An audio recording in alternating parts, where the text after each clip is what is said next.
All right, class. This is Mrs. Stay and Ms. Lobdell and Mrs. Hagee. And we today are going to be covering really quick some things that you need to know about multi-step equations. Basic thing with multi-step equations, this is when you are using inverse operations, and you should remember what these are at this point. So let's get started and see what we need to do. To solve multi-step equations, first step is for you to do the distributive property. This is where you get rid of the parentheses by taking the outside value multiplied by every member in the group. So we are distributing that outside term into the group. Once we've taken care of that, you need to look for your like terms. Any like terms that are in the problem, you want to combine them together. From there, we are going to look for numbers that are by themselves. By this we mean there are no variables attached. We're going to get rid of them by moving them to the right-hand side of the equal sign. And last step, now we're going to concentrate on the numbers that are with the variable, and you're going to take that away from the variable itself by using the opposite math operation or the inverse operation. Let's try some. We'll start with A, 3x plus 5 equals 12. Copy that down into your notes. You'll notice that this one starts out pretty easy in that there is only one variable in the entire problem. So we're going to save that term for last. We do not have any distributive property, so we're going to concentrate right away on the plus 5. We're going to get rid of that plus 5 by doing the opposite. On the left-hand side, we are left with a 3x. On the right-hand side, 12 minus 5, that gives us a 7. Now we are left with the final step for multi-step equations. Let's get rid of that 3. 3x is showing multiplication, so we know at this point dividing gets rid of multiplying. 3 over 3 cancels out, and we're left with a single x. 7 over 3 doesn't divide evenly, so you've got two options. You can go the lazy route and leave it as 7 over 3, or you can go ahead and make it into your mixed number. 3 goes into 7 two times, 1 left over, and we get our 2 1/3. Easy stuff. Okay, so let's skip B and C for the time being. If you need to get some extra practice, you're welcome to do those and bring your work into your teacher, and we will take a look at it to make sure everything looks good. But I'm going to focus on letter D now. Again, we only have one term with a variable, so we're going to start by isolating that variable and getting rid of a plus 6. We're going to get rid of that through subtraction. So that leaves us with the 1/3 A on the left. And you got to be careful with this. -8 minus 6. You need to remember minus is the same as plus negative. So when we put those two together, we're really getting a -14. Focusing now on the 1/3 that's with the A, it is connected through multiplication, and realistically we would divide to get rid of that 1/3. And if you have your calculators handy, that is definitely an option for you. You also want to recall the fact we have another option dealing with fractions, and that's by multiplying by the reciprocal. And in this case, this might be something easier for you to do without a calculator handy.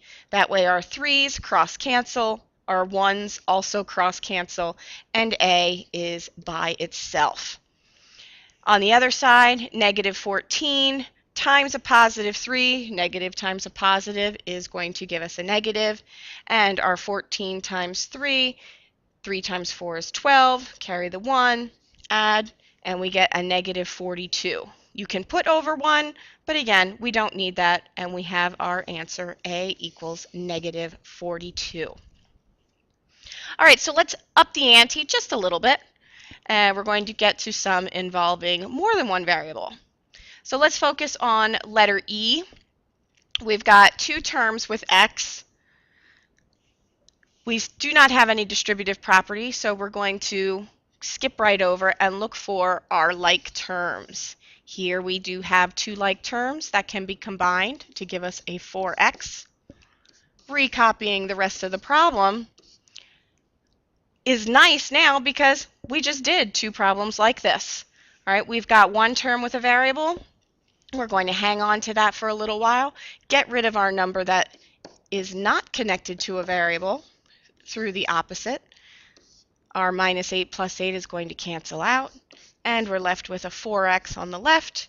24 plus 8 is going to give us a 32 on the right. Focus on that times 4, get rid of it through division. 4 over 4 is now going to cancel, and we're left with a single x. 32 divided by 4, hopefully you remember your times tables without the calculator, and we get our answer of 8. Okay, again, we're going to skip F and G. If you need extra practice with those, feel free to try them and bring them into your teacher, and we will take a look at them. Let's go to H. H looks difficult in that it has some fractions in there. However, hopefully that you're recognizing that they already have a common denominator. Common denominators are what we need to subtract the fractions, so we can go right ahead.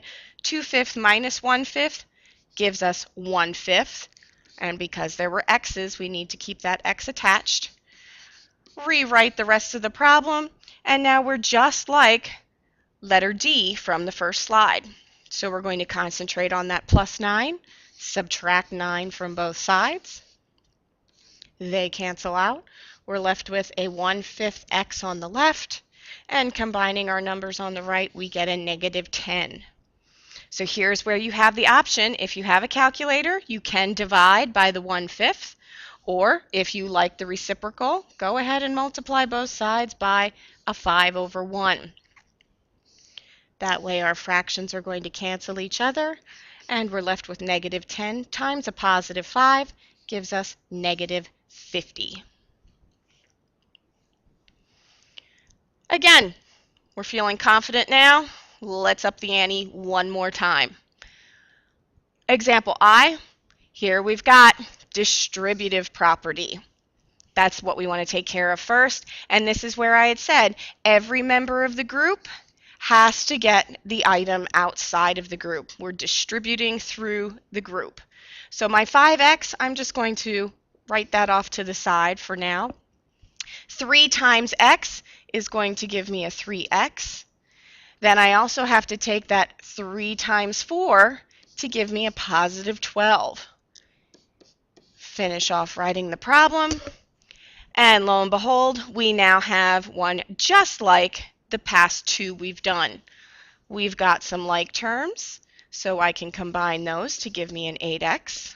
And again, finish writing out the rest of the problem. Keep you on track with where you are. Plus 12, we're going to subtract 12 to move that.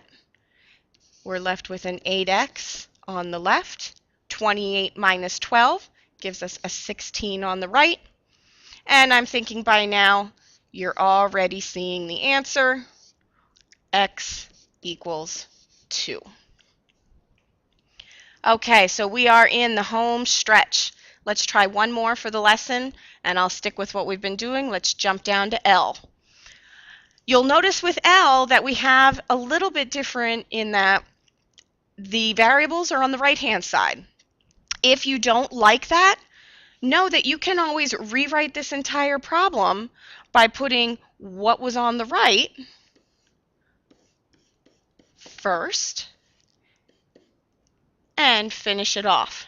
Those two equations mean the exact same thing. So if you are somebody that is more comfortable having that x value on the left, then go ahead and start there with your first step. Now we've got distributive property. So I'm going to take my 3/10 multiplied by an x. And I'm also going to take 3/10 and multiply it by a 2. And write out the rest of my problem. And I'm getting a little clustered here with space, so know that we're going to subtract the 6/10 from both sides. That gives me a 3/10 x. Our 12, not over 10, but it can be if I think of it as a 120 over 10. 120 over 10, take away 6 is going to give me 114 over 10. And here's where, instead of dividing by the fraction 3/10, multiplying by the reciprocal is really going to help you out. And I'm going to do that in another color to hopefully make it stand out a little bit better. So if I multiply that by a 10 over 3 and that by a 10 over 3, here my 10s cancel, here my 3s cancel. On the right-hand side, my 10s are also going to cancel right away.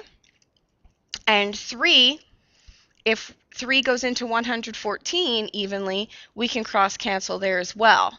And 3 does go into 114 evenly. 3 goes into 114 38 times.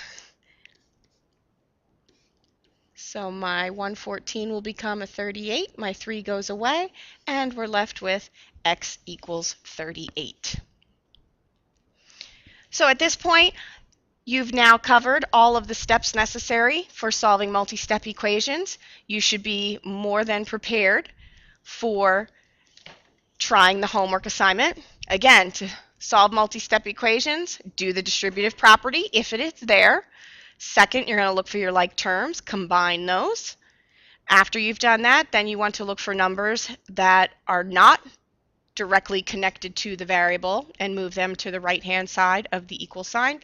And last, you want to get rid of that number with the letter by using your inverse operations. So try the homework assignment. If you need extra help beyond this, please come see your teacher at your earliest convenience. Good luck!